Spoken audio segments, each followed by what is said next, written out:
the previous video, we actually talked about the control sensitivity function, and we also state that Cp1 over plus C over 1 plus Cp naught, right, times P naught is equals to T naught, where T naught of the plant itself has its own plant capacity. Alright, having said that, for example, if the plant capacity is 5, if you exceed perhaps 0.7, or if you exceed this range, if it's 0.8, alright, for example, if this combinations give you 0.8, then you can exceed 0.7, and therefore you're actually making the whole system to be unstable, or actually spoiling the plant. So the plant capacity actually kept your system at 0.7. Over that, you actually cause things to be unstable. That's just the meaning. Also discuss a few ways in terms of this instability. The first one is actually if I have a large control, alright, multiplied by the plant, alright, you're gonna have a pretty much big plant capacity. Alright, so this is the first point of an instability system.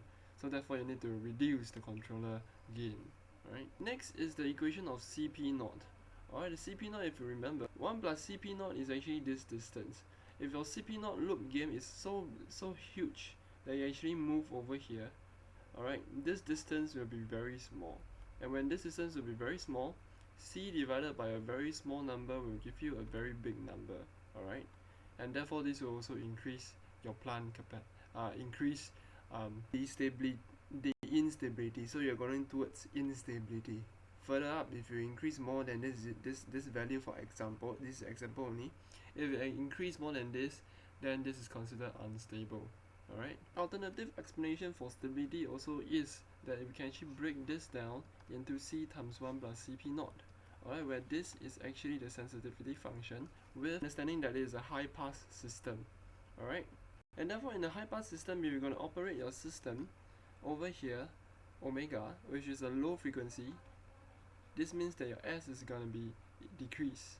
Alright, if let's say your frequency is so low that the gain over here is actually 0.05, then S is actually 0.05, then T must be 0.95, right, because it has to be equals to 1, and therefore this value is also larger than your plant capacity. Alright, and therefore in this video we will touch on the stability system in a more deeper way. This deeper understanding is mainly due to P naught, alright, mainly due to the plant itself. That's why we are talking about stability of the plant. Alright, and therefore to do that, you can write this system over here as this, alright, because P naught and P naught will cancel each other, eventually will become this, right? As if you were to just take a look, it's exactly the same thing. Okay, now for a large loop gain indicates that 1 plus Cp naught. It indicates Cp naught. Alright, a large loop gain, such that this is -1, your loop gain, your curvature is actually quite big. Alright, with that in mind, alright, if Cp naught is really big, alright, for example, P naught is 10 divided 1 plus 10, because this is Cp naught, right, it will give you something like 0.9 something, alright, and therefore this is approximately 1. So 1 times 1 over P naught, you'll get 1 over P naught. And we actually so-called use the control sensitivity function into this thing, approximately 1 over P naught. Now, we prepare for something that is a bit abstract. Alright, so I'll just try to explain things in a more easier way. And therefore, let's start. So the plant itself, as you know, is the plant, right? It's some plant. I mean, in terms of a machine. Alright, this plant itself has a certain transfer function.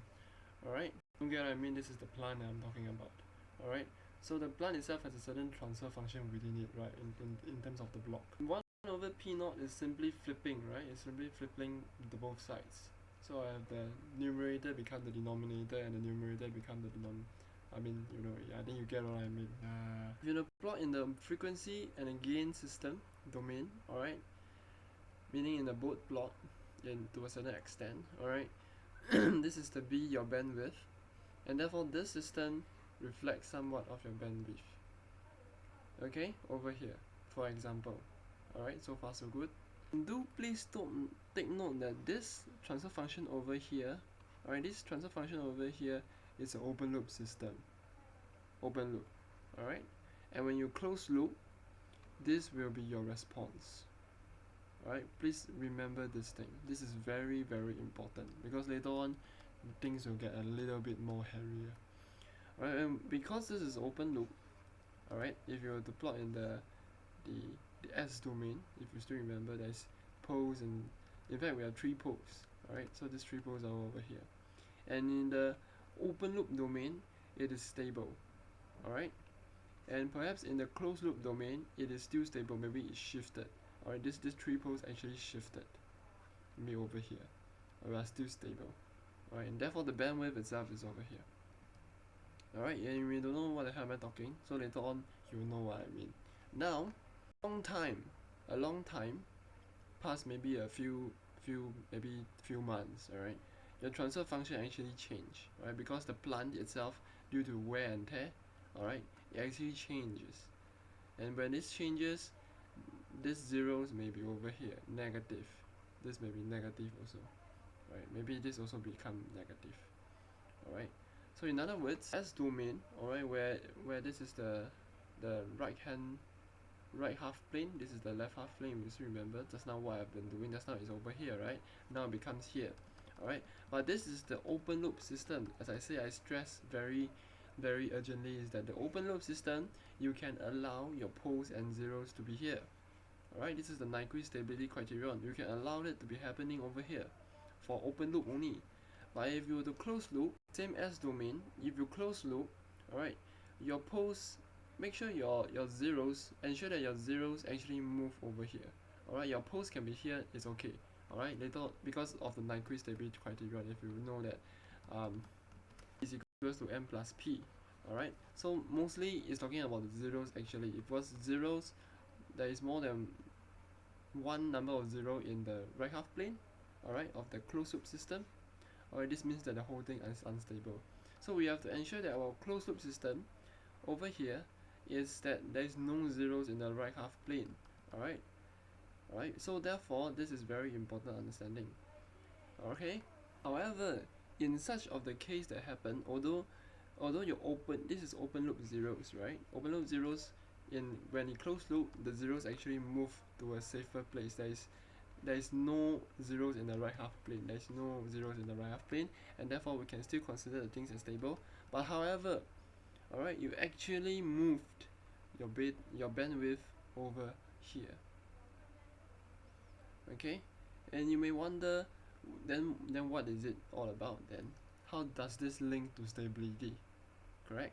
If you still remember, initially we have S plus 1, S plus 2, and S plus 3 and S plus 2, right? Initially, and then the bandwidth is this one, alright?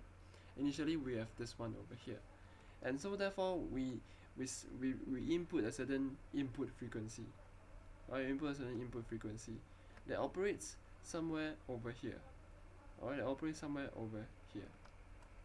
So far so good. For this second frequency, right? This second bandwidth, then it should be like this, alright? Sorry, okay? But now let's continue first, alright?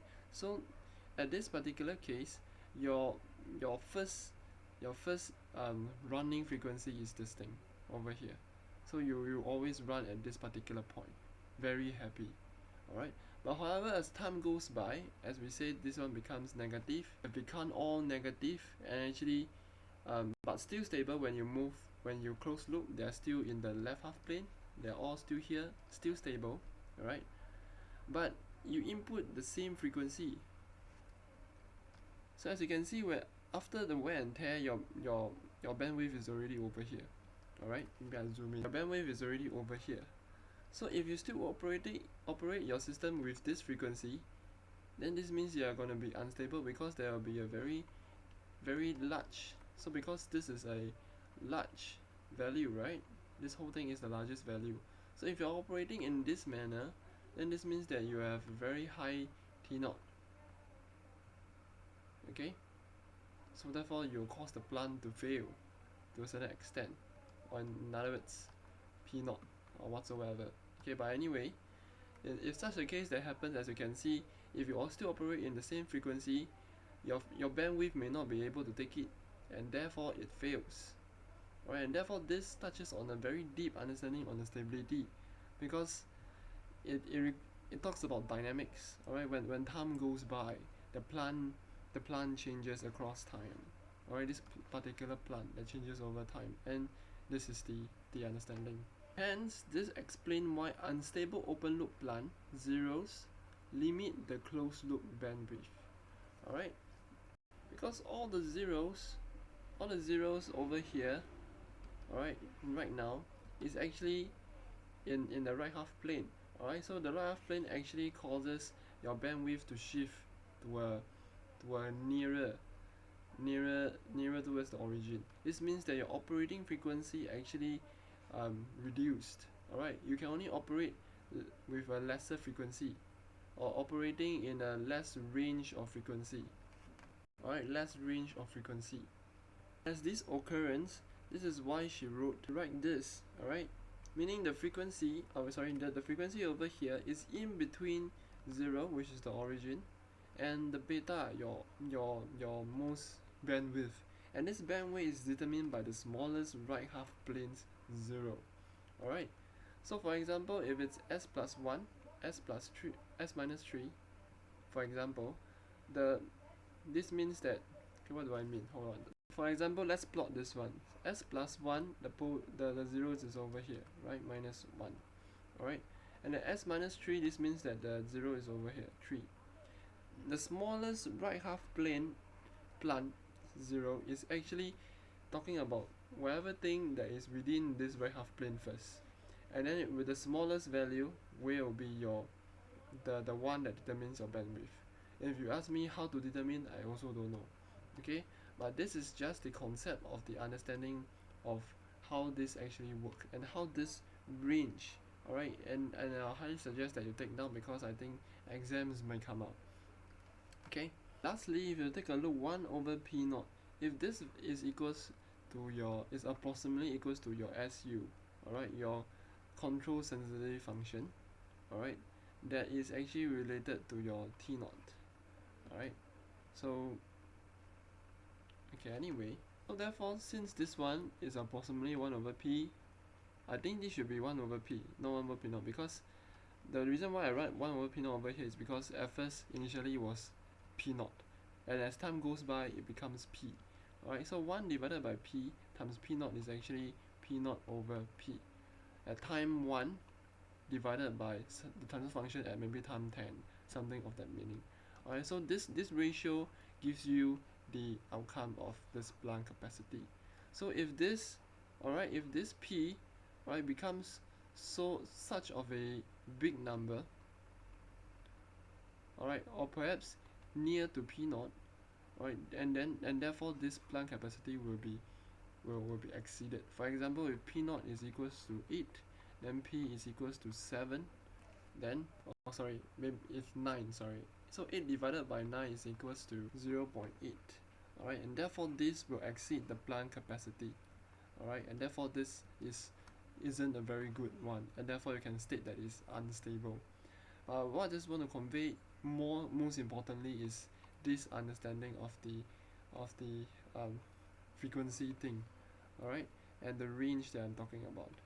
So therefore I hope that this is pretty clear, although there might be certain discrepancies in my understandings. So therefore this is it. See you in the next video.